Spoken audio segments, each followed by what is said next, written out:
Hi guys, welcome back to the channel. Once again, we are in the car, meaning we just watched another new film. The big new film that came out this weekend was the third in a beloved film trilogy. None other than the action-adventure thriller known as My Big Fat Greek Wedding 3. Oh gosh. My Big Fat Greek Flop 3. Okay. So DJ, what did you think about the film on a scale of 1 to 10?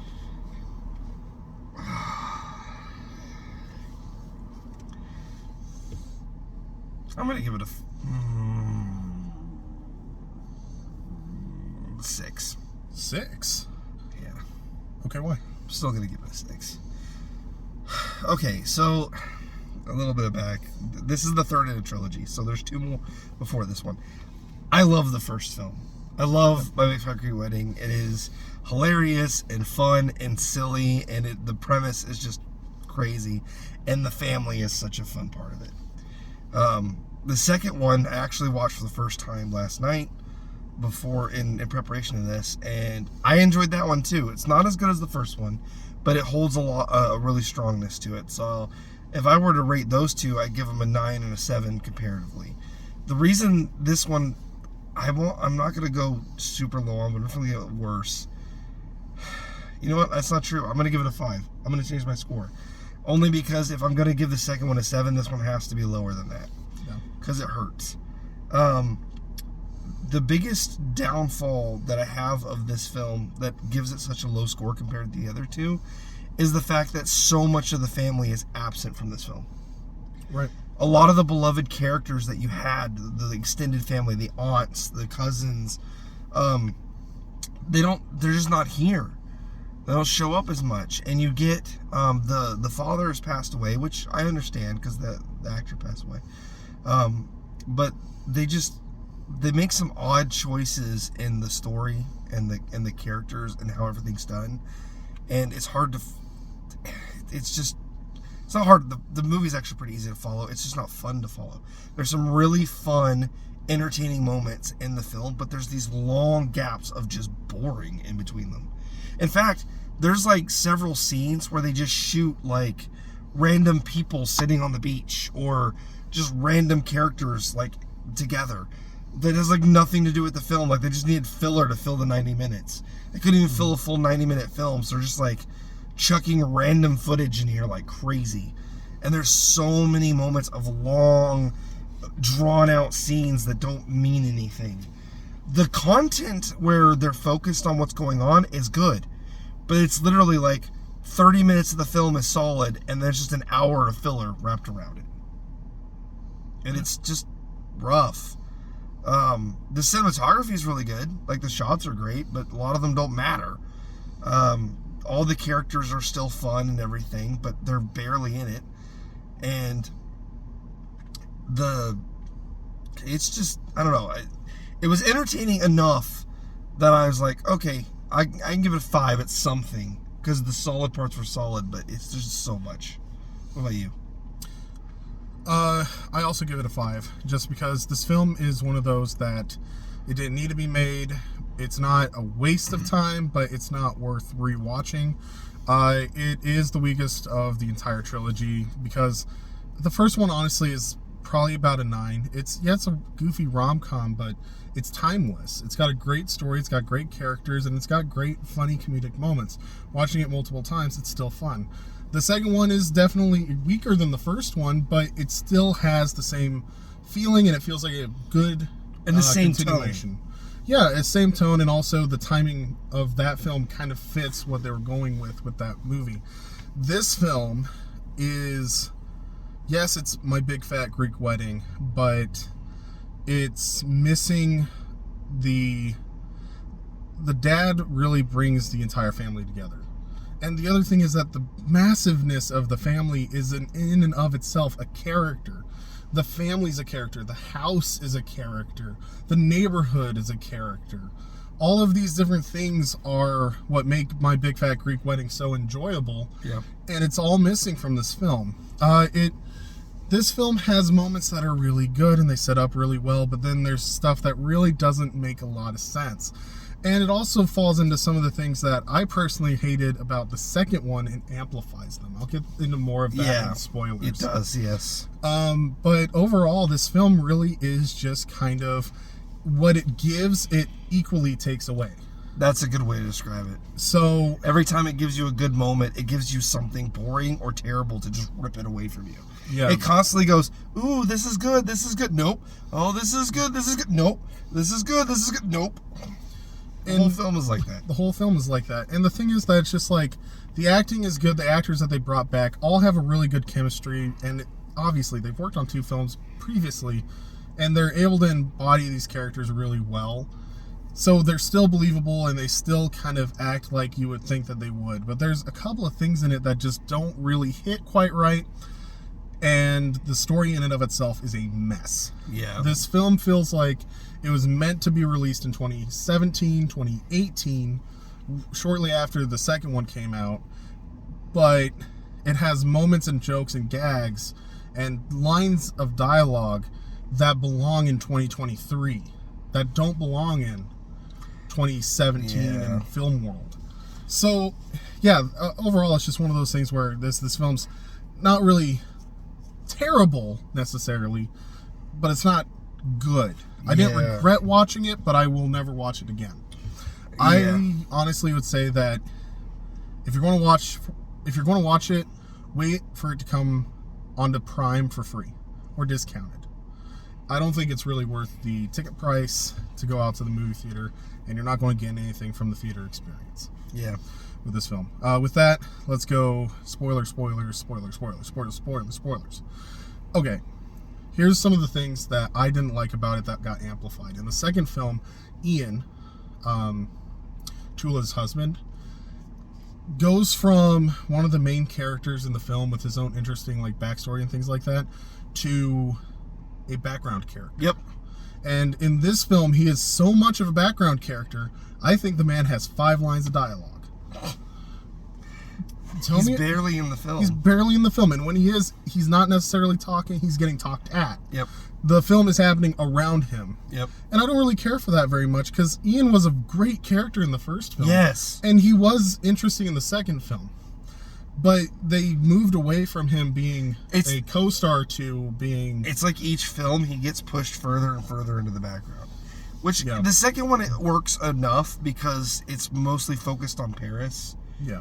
Which makes sense. It's focused on the next generation, the daughter, the parents. Tula and her relationship, but they also have a side plot at least that brings him into it, where it's like, hey, let's start dating again. We need to get the romance back in the relationship. So that kind of works. This one just ignores him. This one they could have left him at home. Yeah. Speaking of leaving people at home, they left the mom at home, but not only that, on top of that, they gave the mom dementia. Or Alzheimer's. Yeah. So her memory is not very good, so she's not involved in the film. And when she is, it's hard watching it. It is. Because the dad's dead. They kill off the dad, which makes sense. Actor's dead. They kill off the dad. Okay. But then they also debilitate the mom. Yeah. So the 2 characters that pulled the family together are now done. And then when they go to Greece, they leave half the family behind. Yep. And then, so some of the most interesting characters that were really funny in the background are now all gone, or they don't show up until near the end of the film. Yeah, and they get a fun little side quest kind of thing going on, but it's 2 of them. It's not the entire family. Right. It's literally 2 of the cousins. And there's the brother's wife missing, the brother's children missing. Yep. Everyone of the extended family is relatively and they don't even talk about why. There's a scene where he's like, yeah, then you get married. It's like, oh, women, they want you to listen to you, and you need to really listen to them. But then you marry them, and then they try to strangle you to death in their sleep. And then he just turns away, and you're like, is that why she's not here? What happened? But he talks about that he has the kids, so I guess she's gone. They talk about the cousin having been divorced 3 times, so she's alone again. And then the brother who comes out gay in the second one, his partner's gone, or maybe husband, I don't know. But his significant other, his boyfriend, he's gone.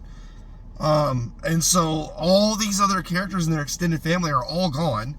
The only one of the kids that shows up is Paris. Right, and that's because she was the focus of the second film. And she was missing. What are you going to do? She's a main character. And then you think, well, it's maybe the daughter, but it's not even the daughter who's doing the marriage. It's some random other characters that they end up with. They have a secret other brother, which is actually a really interesting arc, but then they don't do anything with it. Because the whole quest is they're trying to give this book, the journal of the dad, to some old friends he used to have. But then they find out there's a long-lost brother, and it's like, oh, that's really cool. They can give it to him. No, they still try to find the others and still give it to them, and then ignore the brother. Then there's a separate marriage entirely. And then they have a burial scene. They have a burial, so there's a wedding, a burial, and a reunion all happening at the same time, and which is actually a fun plot, except for none of the characters talk or matter. It's all background music and scenes without any dialogue. So nobody's talking. You don't learn anything about any of them. You don't know anything about any of these characters. And then they all go home. Yeah. It doesn't make any sense. It is the weirdest thing. And this movie is a mess story-wise. But here's timeline-wise. Timeline. That is a huge issue in this film. So the timeline of the film is Paris went to college at the end of the last film. She is getting off of her first year at college. She was a freshman, failed. First year of college. In the span that's supposed to be 9 months, a year of school, the grandfathers died on both sides. The mom got dementia, and it rapidly turned into like late stage dementia. And half the characters got divorced. Half the characters got divorced, and the brother now has to overly groom himself to look okay because he's old, and that's kind of the joke, is he's old but he's trying to be young, and he's only a year outside of having kids in middle school. Which is why I wonder that they didn't show the kid. I first thought it was 4. So I first thought we were watching it was 4 years afterwards. I thought it was like 6. Yeah, but then there's this moment where she's like, "Oh yeah, that's when I didn't talk to you. I failed my first year. That's why I've been, absent this last year. I was partying." I'm like, "Wait, this is a year after the last film? That was 7 years ago." Yeah, exactly. And like, then what world? And maybe it was in development hell for several years, but they easily could have rewritten the dialogue to be 4 years later, and it's her senior year she failed, or she did fail her freshman year and she's been making up for it this whole time, or something. Yeah, it's something covering it up. Yeah. Like oh my gosh, it's so stupid. Well, and then here's the other thing, is that some of the dialogue doesn't make sense. The husband, who was the principal of the school, retired. Did you catch that? He retired. Yeah. This guy whose daughter just went into her first year of school is now old enough to have retired from being a teacher. Yeah, I'm just confused. So maybe it's not her first year. Well, they say they dropped her off at the school, and it's so confusing. But here's the thing.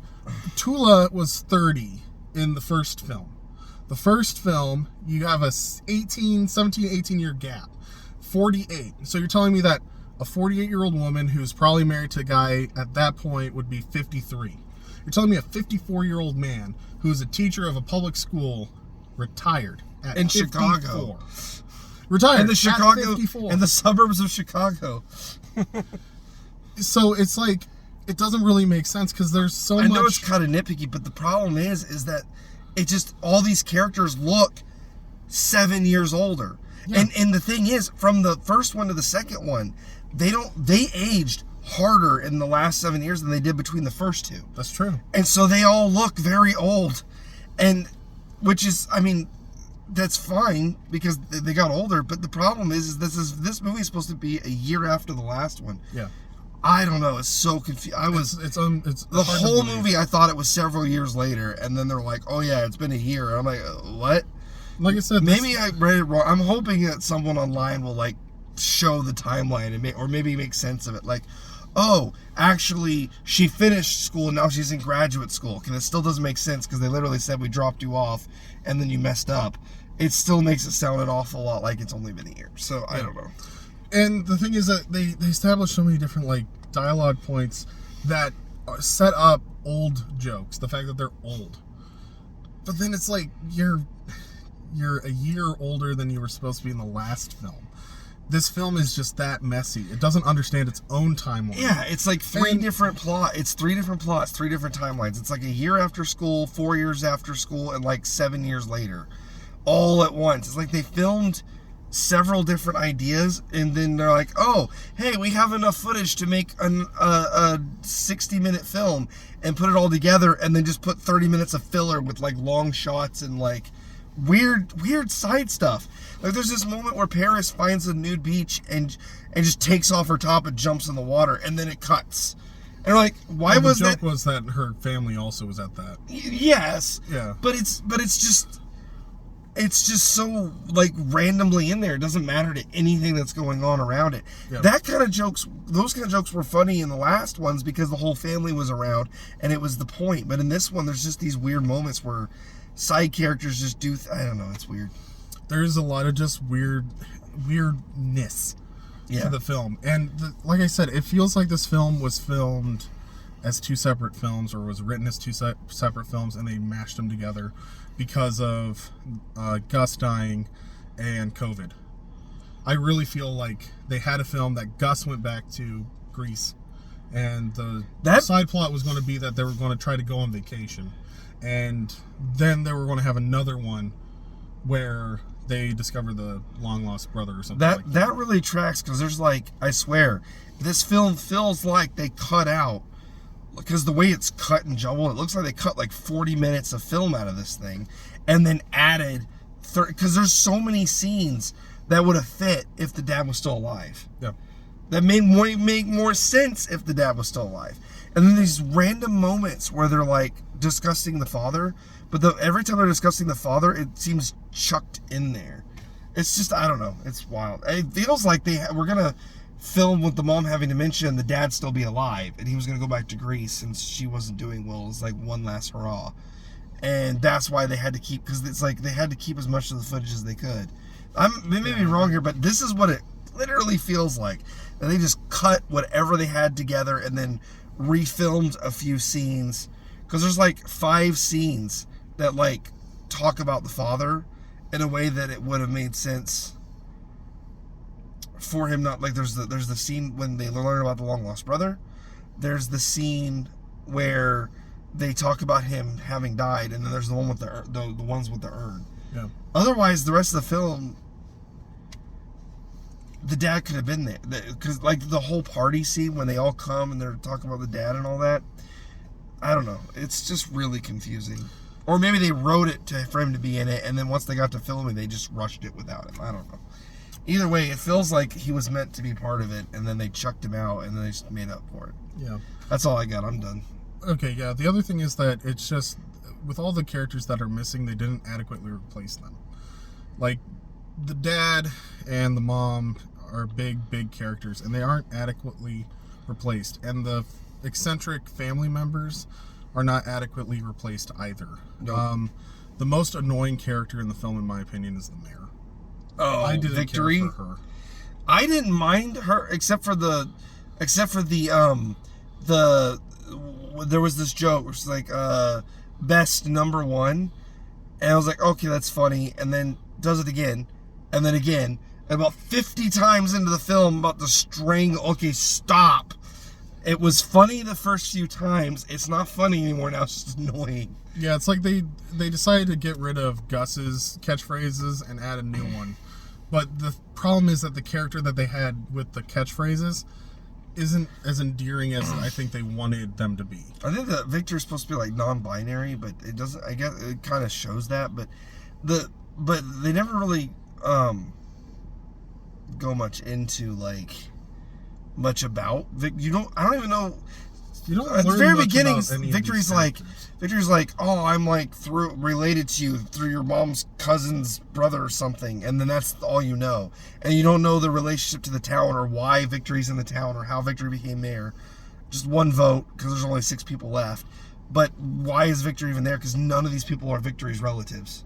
Well, exactly. And also, what is a 20-something doing in a dead village?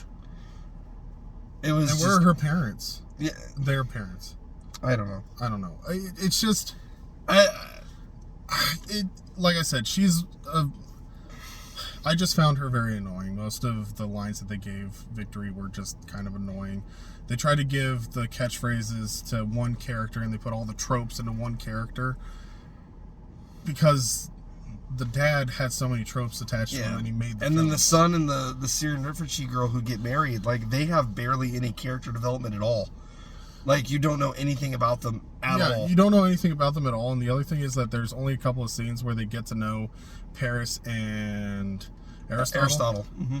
There's only a couple of scenes where they really start getting to know each other, but then later in the film they show up like they're besties and they've known each other their entire lives. And it also doesn't make it clear how long they're there either. They could have been there for a month. We have no idea. Well, all this is supposed to take like over the course of a week. Yeah, it's insane. Yeah. It's an insane premise. All right, John. Yeah, so just overall, messy film. Not the best one in the trilogy. If anything, just treat this as a duology. Big Fat Greek Wedding 1, Big Fat Greek Wedding 2. That's all you need. This film is unnecessary. But speaking of things that are necessary, your feedback is always necessary. We really appreciate you guys' feedback. If you like our videos, please be sure to leave likes on the videos and let us know how we're doing in the comments. What are some things that you would like to see us do and not do? We appreciate that. Put that in the comments. Otherwise, be sure to subscribe if you haven't already and share us with your friends. If you want to follow us for more updates and things like that, we are on Facebook at Entertainment Rebooted, and we are also on X at Exposition Sickle. Otherwise, we will see you guys in the next video. Thanks for watching.